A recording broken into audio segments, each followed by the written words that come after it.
Hello বন্ধুরা, সবাই কী করছো, কেমন আছো? হঠাৎ করে খুব ইচ্ছা হয়েছিল যে ঘুগনি খাবো।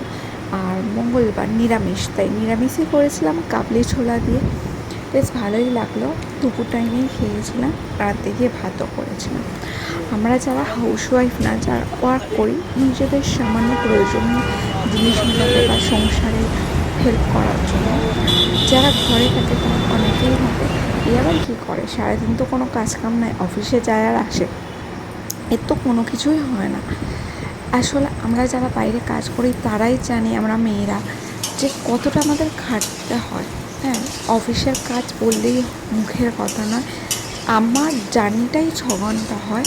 এরপর ঘরের রান্না থাকে, যদিও বাড়ির কাজের জন্য লোক রেখে দিয়েছি, বাট রান্নাটা তাও আমাকেই করতে হয়। এই জার্নিটা 6 ঘন্টা করে অফিসের সমস্ত কাজ ম্যানেজ করে ঘরে গুছিয়ে রান্না করা, এইটাই আমার কাছে মনে হয়, আমি যেটা করি সেটা অনেক। বাট অনেকে আমাকে বলে যে কী করে, তাদের বলবো তোমরা একবার বাইরে কাজ করে দেখো।